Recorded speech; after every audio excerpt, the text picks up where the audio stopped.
রায়গঞ্জে তৃণমূলের যুবনেতার রহস্য মৃত্যুর ঘটনায় চাঞ্চল্য ছড়িয়েছে। বর্ষবরণের রাতে মৃত্যু যুবনেতা নবেন্দু ঘোষের। মোহনবাটি বাজার এলাকায় পিকনিক করছিলেন। গুরুতর অসুস্থ হয়ে পড়েন নবেন্দু। হাসপাতালে নিয়ে গেলে মৃত ঘোষণা করা হয়। সে সময়ের সঙ্গে রাজনৈতিক বন্ধু ছিল না, তাই মৃত্যু ঘিরে রহস্য তৈরি হয়েছে।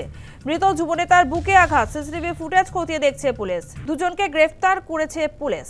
নিহতের বাবার কি অভিযোগ শোনাবো আপনাদের।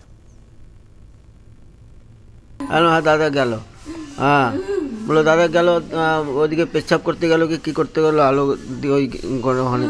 হ্যাঁ আমরা তো জানি না, তো আমরা তো রাত্রে, আমরা তো এই কিছুক্ষণ আগে শুনলাম। হ্যাঁ যে ওরাই বললো। তো আমার মেয়েকে আমার শালি ফোন করেছে যে দাদা কোথায়, বলে টুকাই কোথায়। তো আমাকে ডাকছে, বলে কী হয়েছে দেখি, বাড়ি দেওয়া জল দেখি অনেক লোকজন। আমি বলছি তাহলে দাদা নেই, তাহলে তোর দাদা নাই এই পৃথিবী। তাই আমি ওদের জিজ্ঞেস করলাম, ওরা আমাকে কিচ্ছু বললো না দাদা। এমন বন্ধু যে তখনই আমার বললো না। কি চাইছেন এখন? আমরা দাদা আর কি চাবো, যে ধরা পড়ুক, আর কি কেন ওটা হলো সেটা তো জানতে হবে, যে ব্যাপারটা কি জন্য হলো। পরিবারের বাকি সদস্যরা কি বলছেন শুনবো। সেই আমি ইঞ্জেকশন করতে আমি গেলাম আবার আমি ওখান থেকে বাইরে হচ্ছি, পিছন আবার গানে মা ভয় পাই ইঞ্জেকশন দেখে আবার তুই আসবি বলে তুমি করোনা, সত্যি করে আমাকে ছিঁড়ে বলো, আমি ছিঁড়ে বলো। উত্তর দিনাজপুরের যুব তৃণমূল সভাপতির কি অভিযোগ শুনবো। ঘটনা নতুন ঘটছিল, ভাষাহীন, ভাষা হারিয়ে ফেলছে।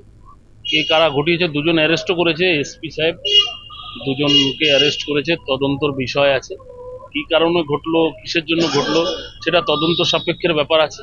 আইনের কাজ উপর আমাদের পূর্ণ আস্থা রয়েছে, ভরসা রয়েছে।